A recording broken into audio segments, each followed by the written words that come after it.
Endi dostlar, bugun biz sizlerмен Alibaba arqali qalay topshirish beruga bo'ladi, sol turali aytib o'tadigan bo'lam. Aldымен бастамас бұрын kanalga подписка, videoga like basib qo'yinglar dostlar. Bu video boshqa odamlarga da foydali bo'luvi uchun. Eng aldымен qarangizlar.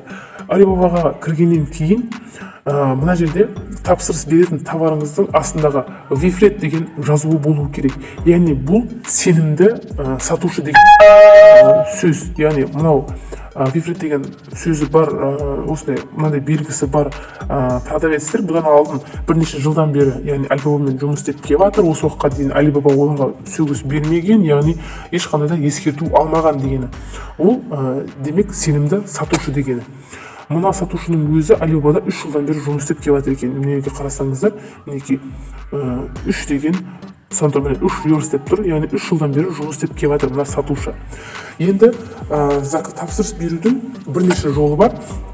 Ең біріншісі сатушымен сөйлесу, яғни запрос жіберу. Яғни мына товарды мен сатып алмақшымын, маған қаншаға бересің деген сияқты қылып сөйлесуіңізге болады. Мына жерде қазір дайын текст тұр. Осыны отправить дегенді басасыз.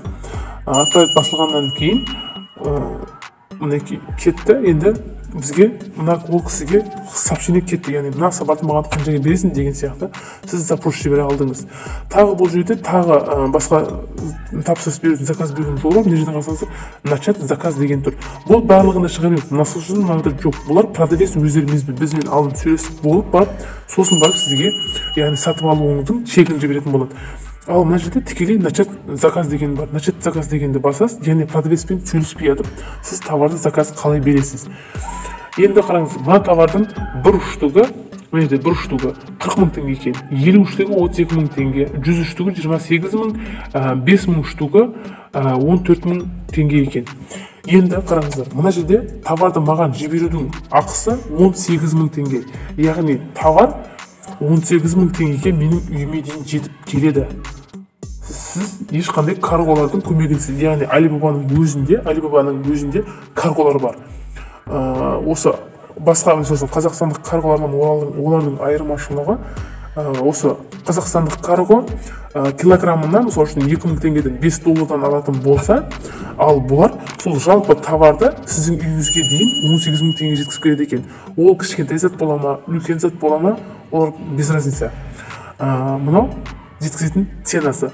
Қазақстандық карголар 15-20 бір айдың ішінде сіздің үйіңізге жеткізетін болса, мынау Alibabадағы карголар бір аптамен 15 күннің ішінде жұмысы. Яғни бір аптамен 15 күннің ішінде сіздің уже қолыңызда болады дегені бұл. Егер сенімді карголарыңыз болатын болса, товарларды каргомен алған дұрыс. Енді қараңыздар, каргомен қалай аламыз? Мен продавецпен сөйлескем, сізге қазір сөйлескенімді көрсетейін. Нәрсе сообщение дегенге кіреміз. Мен осы жерде каргомен продавецпен сөйлескен болатынмын. Мінекей мына товарды мен аламын деп сөйлестім. Яғни мен осы товарды алмақшымын. Яғни мен мына затты сұрағам, отвертканы сұраған болатынмын.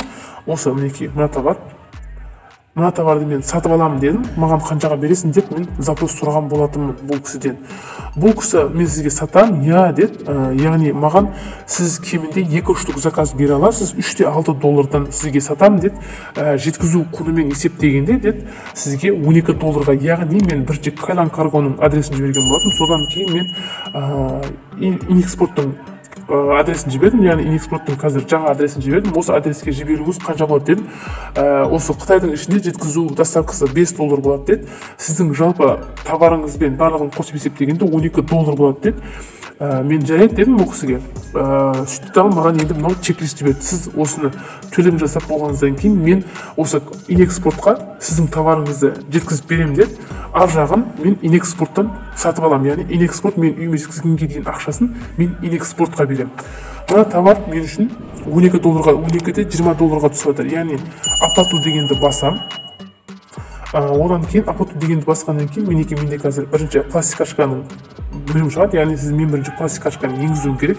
Бірінші қараңыздар, пластикашканы енгізген кезде товардың суммасы $12-де $20. Ал комиссия за транзакцию деген бұл осы менің беріп жатқан товарымның 0,3%. 0,3% мен мына жерге беремін. Яғни бұл осы Alibabаға мен Alibabадан нәрсе товар сатып алып жатқаным үшін бұл Alibabаға беретін ақшам. Яғни осы программаның егесіне менің беретін ақшам $0.37. Ал сатушыға мен $12.20 ақша беремін.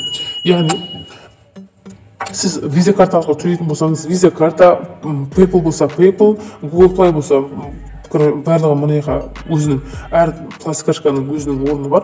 Мынаны біздерге кредит карта, яғни MasterCard болатын болса, басып, яғни продолжить дегенде басамыз. Одан кейін бізге мына жерге енді біздің өзіміздің пластикашкамыздың данныйларын енгізуіміз керек. Мына жерге пластикашканың алдыңғы бетіндегі нөмірін енгіземіз. Мына жерде мына жерге пластикашкамыздың жарамдылық мерзімін, мына екіншісіне жерге CV кодқа пластикашканың артыңғы бетінде өзінің карта нөмірі болады. Сол карта нөмірді жазатын боламыз. Оны жазғаннан кейін мына жерге енді қараңыз. Біздің беретін товарымыз, мен адресім мінекей. Мені мына адреске жеткізіп салады. Яғни мынау менің өзімнің инэкспорттағы менің кодым. Яғни мына нөмір арқылы осы менің беретін товарымның сыртына мынаны дәл осы жазып, сыртына жазып жібереді. Мен осы адамға жіберіп жатырмын деп. Экспорттар осы арқылы, міне осы нәрсе арқылы, яғни менің адресім тауып, және менің өзімнің жеке кабинетіме лақтырып қояды. Енді менің товарым $12. Мен мына товардың салмағын сұраған кезімде, яғни 1 килограмм, 2 штука 1 килограмм шығады деген еді. Яғни экспорттың килограмм алып келуі 1 килоға $5. Яғни $5-ымыз 2000 теңге. Яғни $12, $12-де $20, бұл $12-де $20, бұл товардың ақысы, 0.37 бұл Алиэкспресстің, Alibabаның өзінің үстем ақысы, $5.